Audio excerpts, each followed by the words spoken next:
My daughter handed me the first note the day she stopped saying my name. We were 3 weeks into the silence that followed my wife's funeral. I'd gotten used to the stillness, the heavy, waiting kind of quiet that settles in a house when someone's missing. But this was different. Lily didn't just stop talking. She started listening. Like there was someone else in the room, someone I couldn't hear. That night, while I was rinsing out a wine glass I hadn't meant to finish, she slid a folded piece of paper onto the kitchen table. She didn't say anything, just stared at me with red-ringed eyes and that distant, doll-like stillness she'd been wearing since the funeral. I opened it. One sentence, scrawled in shaky, childish handwriting. Don't open your closet tonight. No greeting, no drawing. Just that. I almost laughed. Almost. But something about the way she was staring made my chest go tight. Not afraid, not playful, just empty, like she'd already seen what would happen if I didn't listen. I crouched down beside her. Sweetheart, where did this come from? Her lips barely moved. Morris gave it to me. I waited. She blinked. He lives in the dark part of the closet. I felt something cold flick through my chest. Who's Morris? She tilted her head slightly, just slightly, and said, He told me not to tell you yet. That night, after brushing her teeth and reading a bedtime story I don't think either of us heard, I tucked her in. She pulled the blanket over her mouth, eyes wide, staring at her closet. I glanced at it, closed, as always. Before turning off the light, I sat on the edge of the bed. Lily, I said gently, there's nothing in your closet. It's just coats and shoes and that giant pink unicorn you won at the fair. She didn't respond. Her body was stiff beneath the covers. I ruffled her hair. I'm gonna leave the hallway light on, okay? She gave a tiny nod, barely perceptible. Then she whispered again, quieter this time. Don't open it.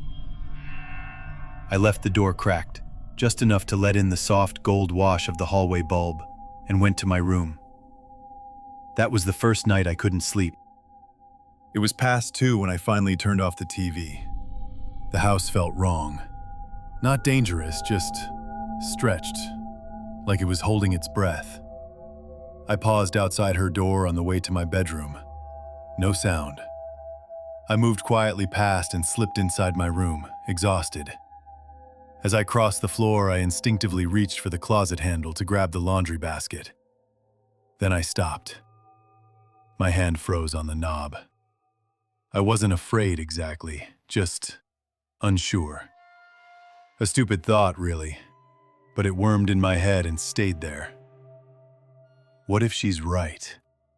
What if the rule wasn't for her? I stood there for a full minute staring at that doorknob.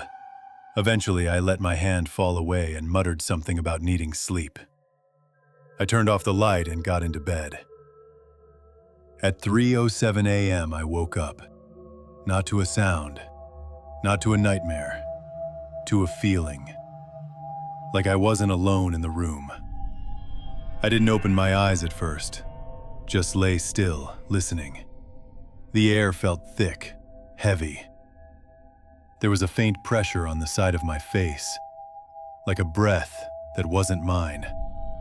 When I finally forced myself to look, the room was dark, still, quiet.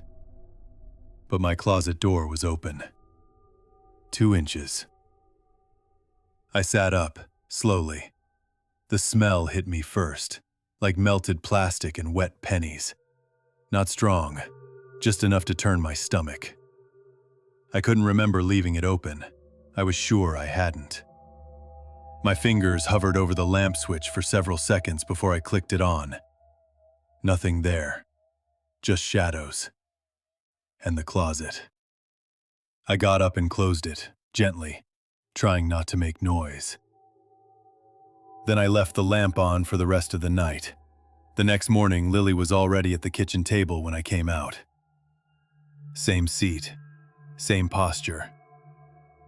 But this time, the note was already unfolded, waiting for me. Keep all the windows shut tonight, no matter what you hear. There was a new drawing. A house with all the windows blacked out. And inside, in the living room, a stick figure with a sad face. Outside the house were dozens of smiling ones. Their mouths were open wide, like they were screaming. I looked up at her. She was eating dry cereal with her fingers. "Did Morris tell you this too?" She didn't answer. "Lily," I said more firmly. She blinked, turned her head slowly. "He said you passed the first one, so now it gets harder." "Past what?" "He's watching you, but not from the closet anymore." "Where is he now?" She didn't move her head, but her eyes drifted sideways, toward the living room window. And then, for the first time in weeks, she smiled. The next note came at 10:17 a.m. It was folded into Lily's cereal box. I didn't find it until I dumped out the last few cornflakes, and a thin square of paper fluttered into the bowl like it belonged there. The handwriting was different this time, tighter, more deliberate. It was still Lily's, technically, but she'd never written like this before. Clean lettering, perfectly centered. "Do not answer the door after sunset, not for anyone, even if they say your name." Beneath it, another little drawing. This time, it was of a man standing on the porch, knocking. Inside the house was another man, me, peeking out through the curtain. The man outside had no eyes. I stared at it for a long time before turning to her. Where did this one come from? She was sitting on the floor by the couch, drawing. Her back was to me. She didn't look up. "I didn't write that one." "Then who did?" A long pause. Then she whispered, "Morris says sometimes he lets the other ones write. It helps them feel useful." The other ones. I didn't ask what that meant. By nightfall, I'd triple-checked every lock in the house. At 7:58 p.m., just as the last of the sunlight drained from the living room, someone knocked. 3 soft taps. Then a pause. Then 3 more. I didn't move. I was sitting on the couch, phone in one hand, flashlight in the other. I hadn't seen a car pull up. No motion light had triggered. A voice followed, muffled, gentle. "Hey, it's me. Open up." It was a woman's voice. I froze. The voice was familiar. I didn't recognize it right away, but something deep inside me knew it. Then it said again, "Open the door, love. It's cold out here." Love.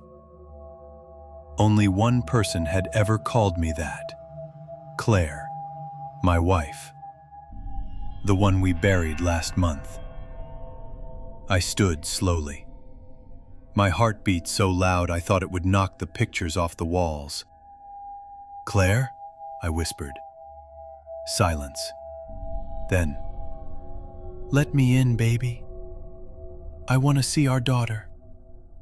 Something about the word "our" made the skin on my arms prickle.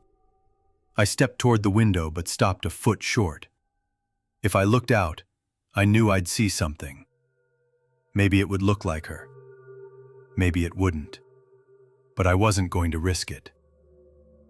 I backed away, one step at a time, until I was back in the kitchen. The knocking stopped. I waited a full hour before I checked again. The porch was empty. but there was a note stuck to the outside of the door, pressed there with a greasy child's handprint. Good job, but next time, don't speak. The fourth rule came the next morning, scribbled in black ink on the bathroom mirror. Between 3 and 3:30 a.m., do not speak, hum, sing, or breathe too loudly. Sound attracts them, especially laughter. Behind me, the shower curtain twitched. I flung it open. Nothing. I checked behind the toilet, under the sink, in the hallway. Lily was still asleep. When I came back, the writing on the mirror had changed. A second sentence had been added, lower, crooked. If you forget, apologize, loudly, and then hide. That night, I set an alarm for 2:55 a.m. I didn't sleep. I didn't even want to blink. 3 a.m., nothing. I didn't make a sound. At 3:06, something walked down the hallway. Heavy, slow. At 3:17, something scratched the back of the bedroom door. It didn't ask to come in. It just waited. At 3:29, the scratching stopped. At 3:30, the light bulb in the closet popped. The silence that followed wasn't peaceful. It was like the house exhaled something it had been holding in. When morning came, Lily turned to me with a smile I didn't like. "Morris said you did really good. He says you're learning."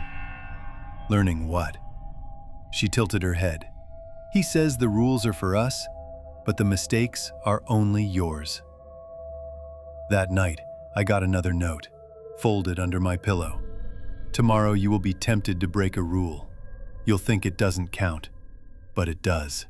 Every rule counts, even the ones you don't know yet." There was a new symbol, 3 crooked lines forming a triangle with a circle in the center. When I showed Lily, she touched it gently, then kissed her fingertip and whispered, "Thank you." "Why did you do that?" I asked. She looked up at me and said, "It's polite. He watches when we're thankful." The 6th rule was one sentence long. Don't touch her, ever again. I found it tucked beneath her pillow the morning after I'd carried her back to bed. She'd been standing in the hallway, just staring at the mirror. When I touched her shoulder, she flinched so hard she bit through her lip. She didn't say a word. She just walked back to bed like nothing happened.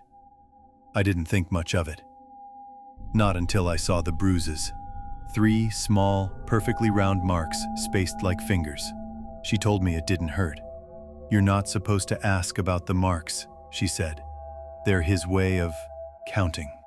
That night, I didn't sleep. I was furious. The rules weren't protection anymore. They were ownership. And once you realize you're in a cage, the bars get easier to see. That's when I broke one. I reached out and touched her hand. She was drawing in the living room. This time it was a stick figure man, hanging upside down with strings coming out of his mouth. I didn't ask. I just reached over and gently laid my hand on hers. Her whole body went still. Then she whispered, "You shouldn't have done that." And all the lights in the house went out. I ran for the fuse box. Nothing. Tried my phone. Dead. The only light was a slow, pulsing red glow from under her bedroom door. When I opened it, the room was empty. No furniture, no toys, no daughter. Just walls covered in rules, written in black, dripping letters. Obey. Be still. No questions, no touching. Obey. Obey. Obey. In the middle of the room stood Morris, or something pretending to be him. I didn't see his face, but I saw his smile. Lily came back the next morning. I don't know how. I just know she was sitting at the kitchen table, drawing a spiral with a red crayon, over and over. She looked up at me and smiled. "I made you breakfast," she said. There was no breakfast, just the drawing. Where did you go? I asked. She shook her head. You're not allowed to ask questions today. There was a new note in her place setting. Today's rule: do not attempt to remember the past. Memory is a form of rebellion. By noon, the house was different. The hallway felt longer, the door frames taller. The photographs were wrong. I was in them, but my smile was wider. My eyes were too still, and Lily hadn't aged. Same dress, same smile, every photo. I found mirrors in places I hadn't put them. Compact mirrors, makeup trays, all pointed at me. That night, I was brushing my teeth in the dark. At 3:03 a.m., the room went cold. I looked in the mirror and saw two of me. One was brushing, the other just smiled.